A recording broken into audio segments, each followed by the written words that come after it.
సృష్టికర్తవైన యెహోవా, నీ చేతి పని అయిన నాపై ఎందుకింత ప్రేమ? మంటికి రూపమిచ్చినావు, మహిమలు స్థానమిచ్చినావు. సృష్టికర్త అయిన మరి దేవుడు మన పక్షాన ఎన్నో ఆశ్చర్యమైన కార్యాలు చేస్తాడు. అందుకే ఆయన మనల్ని ప్రేమించేవాడు, ఆదరించేవాడు, హెచ్చరించేవాడు, కరుణించేవాడు, బుద్ధి చెప్పేవాడు, నీతి న్యాయములు ధర్మములు నేర్పించేవాడు.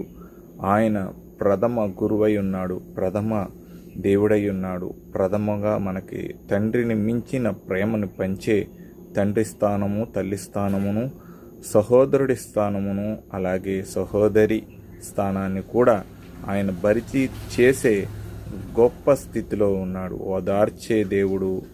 ఓదార్పులో మనం చేయూత మనం ఎవరికైతే ఇవ్వగలమో అట్టి నిరీక్షణ, కృప, కనికరం, ఆదరణ మనకి కలగజేసిన గొప్ప దేవుడు ఎవరంటే ప్రభువైన యేసుక్రీస్తు వారు. ఆయనకి మహిమకరంగా మనం జీవించాలి. ఆయన చిత్తం ఏంటో గ్రహించాలి. ఆయన చిత్తాన్ని మనం పరిశోధించి పరిశీలించి దాన్ని గ్రహించి గ్రహింపుతోటి అనేకులకి మరి దేవుణ్ణి పిలుపిది, దేవుణ్ణి నిదర్శనం ఇది, దేవుని తీర్మానం ఇది, దేవుని చిత్తం ఇది. దేవుణ్ణి వెంబడిస్తే ఎవడు నష్టపోయినోడు లేడు. ఈ లోకంలో ప్రజలు నిన్ను తృణీకరిస్తారు. నీ కులస్తులు, నీ మతస్థులు, లేదంటే నీ గ్రామస్తులు, లేదంటే నీ స్నేహితులు, నీ బంధువులు, నీ కన్న తల్లిదండ్రులు, లేదంటే నీ కుమారులు, నీ పిల్లలు నిన్ను తృణీకరిస్తారు. కానీ దేవుడు తృణీకరించడు ఏ విషయంలో అయినా సరే. కానీ పాపం చేసి మళ్ళీ పాపం చేస్తే అది మన మానవ పుట్టకకి సరైంది కాదు. మనం దేవుని పిల్లలుగా పిలువబడ్డాం కాబట్టి పాపాన్ని విడిచిపెట్టి దేవుణ్ణి వెతుకుతున్నాం.